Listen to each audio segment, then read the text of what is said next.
একবার এক মহিলা তার ছেলে নিয়ে বাপের বাড়িতে যাচ্ছিল। তার বাপের বাড়ি যাওয়ার পথে গভীর জঙ্গল পড়ে, আর সেই জঙ্গলে থাকে বাঘ, ভালুক, সিংহ, আরও অনেক রকমের প্রাণী। তারা চলেছে আর চলেছে, চলতে চলতে দুপুর গড়িয়ে গেল।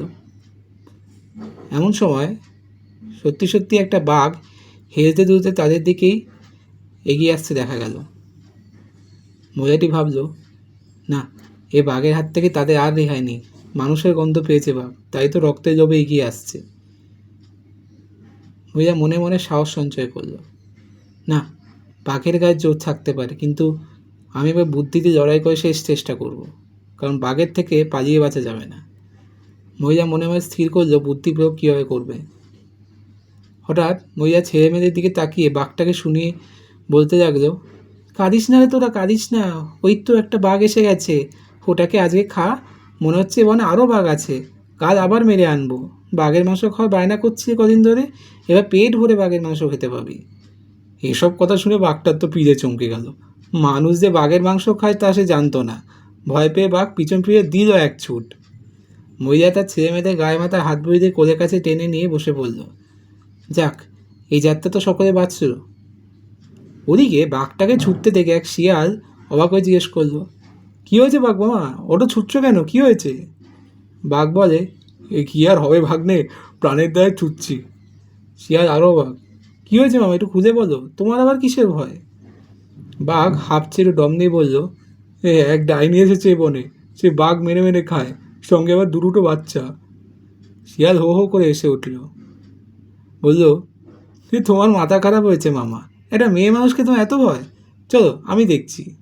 বাঘ জানে শিয়াল ধূর্ত, বলল, বুঝেছি, আমাকে তার সামনে ছেড়ে দিয়ে কেটে পড়বে, খুব মজা হবে না? পরে ফিরে গিয়ে নিজেও বাঘের মাংসে একটু ভাগ পাবে, তাই না? আমি তোমাকে বিলক্ষণ চিনি। শিয়াল বললে, হ্যাঁ, তোই যে তোমার সন্দেহ, তোমার কাজ করো, আমাকে তোমার গলার সঙ্গে বেঁধে না, তাহলে তা পালাতে পারবো না। বাঘ রাজি হয়ে গেল, মানুষগুলোকে সেই খাবে, মানুষ খেতে দারুণ লাগে। মহিলা ছেলে দুটিকে নিয়ে একটি গাছের তলায় বসে বসে ভাবছিল কী করা যায়। সে আর এগোতে সাহস করেনি। হঠাৎ দেখে বাঘটা ফিরে আসছে, গলায় একটা শেয়াল বাঁধা অবস্থায় ঝুলছে। মহিলা একটু ঘাবড়ে গেল বটে, তৎক্ষণাৎ বুদ্ধি এসে গেল মাথায়। চিৎকার করে বলে উঠল মহিলা, ওরে পাজি শেয়াল, আয় তুই, মজা দেখাচ্ছি তোর। ছেলেমেয়েরা আমার বাঘের মাংস না হলে ভাত খেতে পারে না, কান্নাকাটি করছে, সেদিকে তোর খেয়াল নেই? রোজ 3টে করে বাঘ এনে দেওয়ার কথা, মাত্র একটা বাঘ নিয়ে এতক্ষণ আসা হচ্ছে।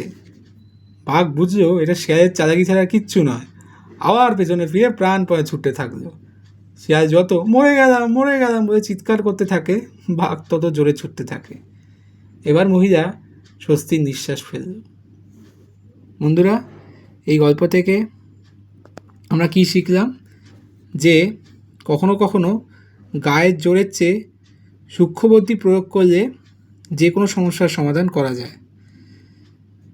এই গল্পটি ভালো লাগলে একটি লাইক, আত্মীয় স্বজন বন্ধুবান্ধবদের সাথে শেয়ার, এবং বাড়িতে যারা ছোটো সদস্যরা আছে তারাকেও শেয়ার করবেন, তাদেরও ভালো লাগবে। এবং আমাদের এই চ্যানেলটিকে সাবস্ক্রাইব অবশ্যই করবেন, তাহলে এরকম গল্প এবং আরও নানা রকম কন্টেন্ট আপনাদের জন্য নিয়ে আসার অনুপ্রেরণা পাবো। আজ তবে আসি, সবাই ভালো থাকবেন, সুস্থ থাকবেন।